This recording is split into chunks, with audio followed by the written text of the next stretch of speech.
Real or artificial? What's your take? In the previous video, we observed how Monaco expresses power through calculated gestures, quiet arrivals, and disciplined presence. Today, we go further by asking a more precise question: true elegance, defined by ostentation or by control? Do these moments feel carefully composed, or do they unfold naturally through habit and confidence? In your view, does this image represent presence or performance? Comment, control.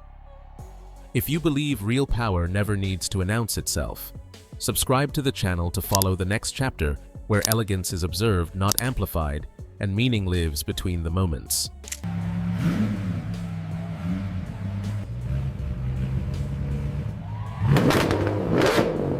Power in Monaco rarely arrives with noise. It enters quietly, already understood, long before it is noticed. The most influential figures here do not seek attention, because attention is unnecessary when authority is established. Their movements are calm, their timing precise, and their presence unmistakable without ever demanding recognition. This is a culture where confidence is internal, shaped by routine rather than reaction. Luxury is not used to impress, but to maintain balance between visibility and privacy, expression and restraint. Every choice, from how one steps out of a car to how one crosses a street, reflects control rather than performance. Nothing is rushed. Nothing is accidental. In Monaco, power is not proven in moments of excess, but in the discipline of consistency. This quiet authority creates an atmosphere where wealth feels settled, not displayed. And it is within this silence that the next layer of meaning emerges, where symbols replace statements and presence speaks before any words are exchanged.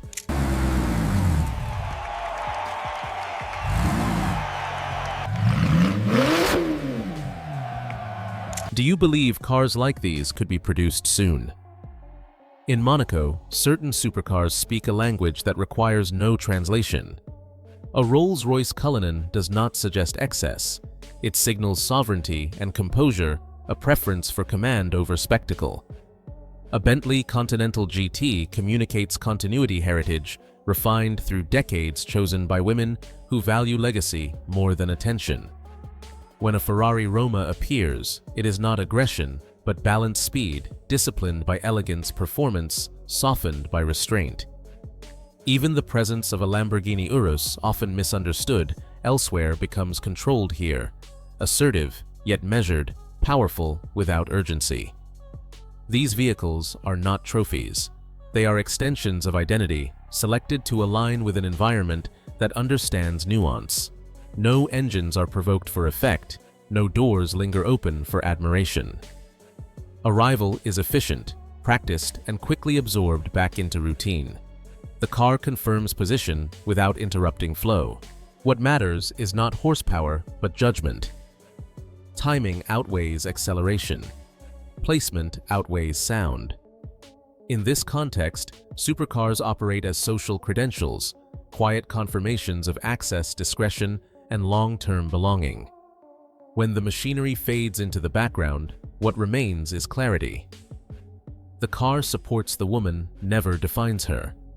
And as attention shifts away from metal and motion, the culture reveals its next truth, where presence, not possessions, becomes the final measure of power.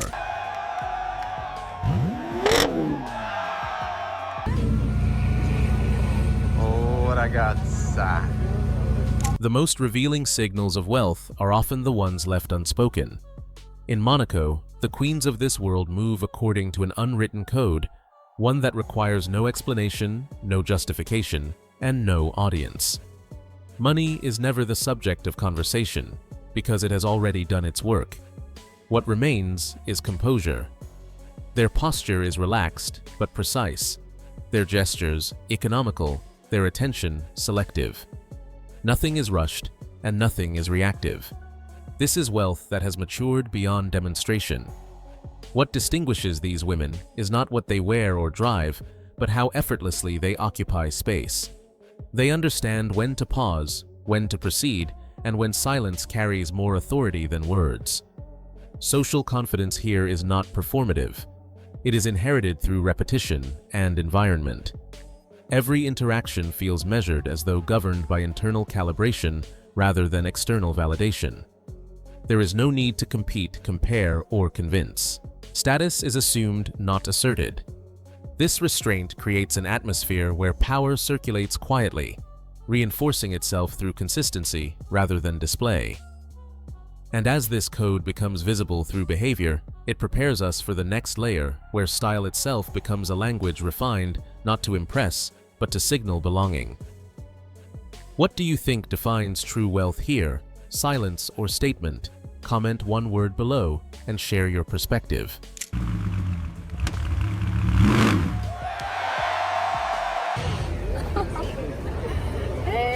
Oh, Madeleine. The most powerful outfits in Monaco are never the most eye-catching. Here, fashion operates as a form of strategic restraint rather than display. The women who define this environment favor clean silhouettes, slim body dresses, structured tailoring, short-fitted dresses with delicate straps and heels chosen for balance rather than height. Every element feels intentional. Colors remain controlled, cuts precise, and details refined instead of exaggerated. Clothing is selected to align seamlessly with an atmosphere where excess would feel misplaced. What makes this approach distinctive is discipline. Trends may rise and fall elsewhere, but in Monaco, style is anchored in proportion, posture, and timing. Accessories are minimal, a shoulder bag, worn naturally. Understated jewelry, nothing competing for attention. These choices signal awareness and belonging, rather than individuality seeking validation. Fashion becomes a quiet agreement between the woman and her surroundings. This restraint creates freedom. When appearance no longer needs to prove status, movement becomes fluid and confidence unforced. The wearer leads the style, not the other way around. In Monaco, fashion is less about expression and more about control of image, rhythm, and presence. And this controlled elegance sets the stage for what follows, where arrival itself becomes a ritual shaped by precision, not drama.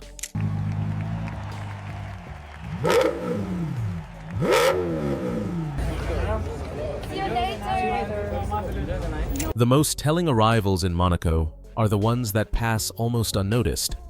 There is no pause for applause, no hesitation for cameras, no moment designed to be captured. The door opens, a step is taken, and life continues forward.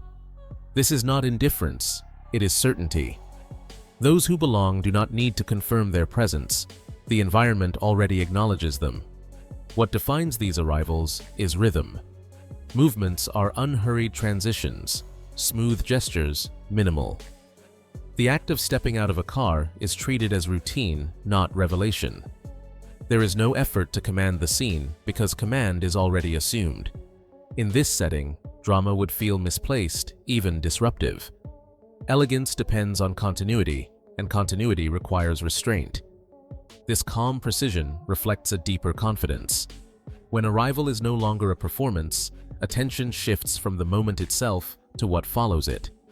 Conversation resumes, paths continue, destinations matter more than entrances. Luxury reveals itself not in the spectacle of arrival, but in how quickly it dissolves into normalcy. These understated transitions create a seamless flow through space, reinforcing the idea that power here is sustained, not episodic. And as arrival loses its theatrical weight, the focus naturally moves onward to how social authority operates once motion resumes, where influence is expressed, not at the threshold, but in movement itself.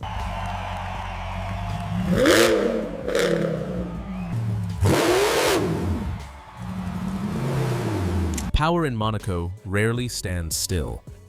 It reveals itself while moving through conversations held in stride, decisions made without pause, and connections maintained without ceremony. The most influential figures do not stop to gather attention. They continue forward, already knowing who walks beside them and who follows their lead.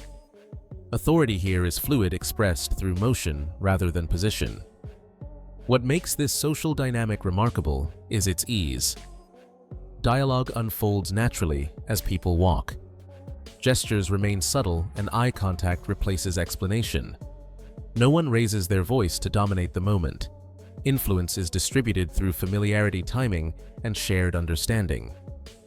This is power that circulates quietly, reinforced by repetition rather than assertion. There is no need to claim space aggressively because space has already been granted. Groups move with cohesion, adjusting instinctively to one another, reflecting a hierarchy that feels settled rather than negotiated. In this environment, leadership is recognized by pace and direction, not by volume or display. As movement continues, social order sustains itself effortlessly. Power becomes less about who arrives first and more about who moves with purpose once the scene unfolds. And it is within this seamless motion that the next layer emerges, where luxury is no longer a personal statement, but a daily structure embedded into the environment itself.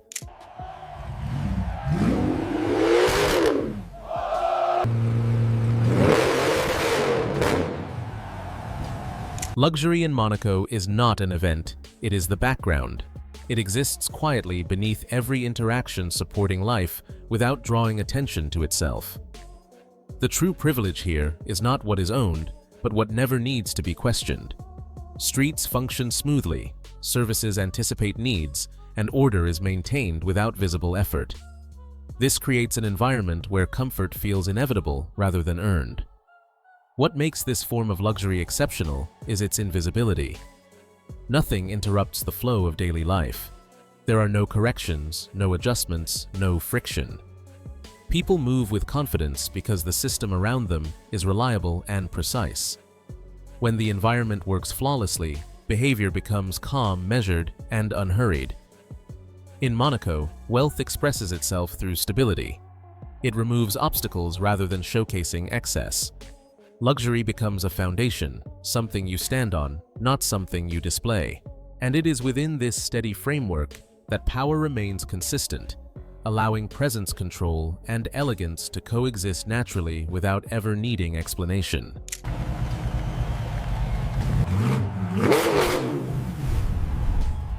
As this chapter comes to a close, Monaco reminds us that true luxury is revealed through restraint, consistency, and quiet control rather than spectacle. Power here is lived daily, not performed for attention. What do you think defines real elegance today? Visibility or discipline? Share your thoughts in the comments below. Your perspective adds meaning to the conversation. If you enjoyed this story, please like the video and subscribe to the channel so you don't miss the next chapter. Thank you for watching, and I look forward to seeing you again in the next exploration. Hello everyone, this is our team. Here is our content creator, and here is our editor. We work day and night to deliver the best possible videos for you. We truly appreciate your support. Please like the video, subscribe to the channel, and leave a comment. Thank you for being with us.